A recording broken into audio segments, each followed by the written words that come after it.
As the darkness increased, so did the number of fireflies, until the air was filled with them. Our driver somewhat unnerves us by telling of encounters with Duppys and the awful rolling calves along this road at night.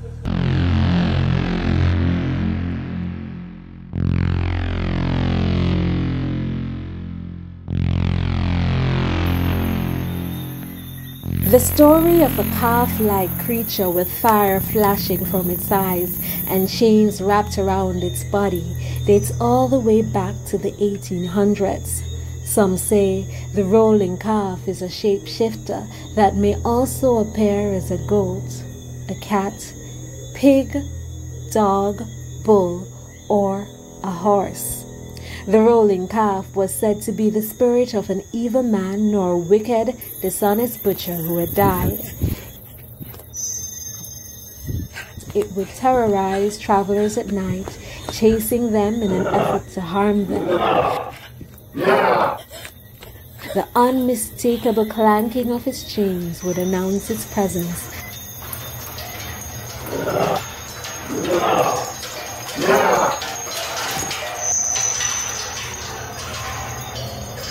And the unsuspecting traveler would have to do one of three things to escape. Dropping objects in its trap, the spirit will be compelled to stop and count the items, giving you time to escape while it's distracted. You may also threaten it with a tarred whip, as it is afraid to be beaten. However, the whip needs to be held in your left hand. Running to a crossroad and sticking a penknife into the ground is also said to do the trick.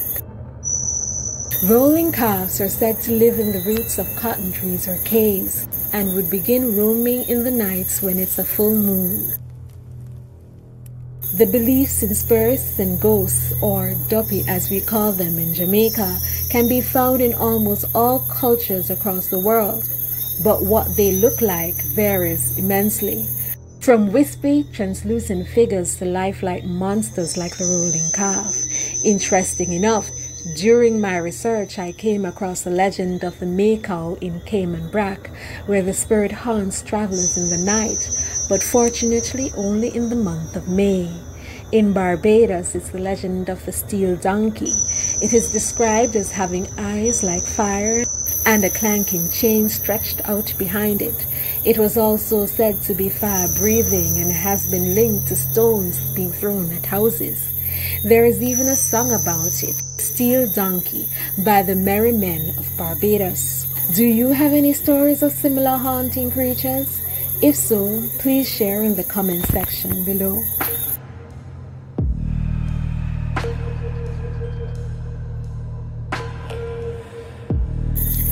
Now, according to Jamaican culture, the cotton tree is the home of the spirits of the dead, and apparently the belief that some spirits reside in trees is not unique to Jamaica. For early Egyptians and Indians, it was some of their deities that dwelled in trees. So yes, trees are featured in myths, legends, and even religions all across the world. Where are you from? Share your folk legends in the comment section below. I'm excited to read them. Also, if you have any information to add, please let me know.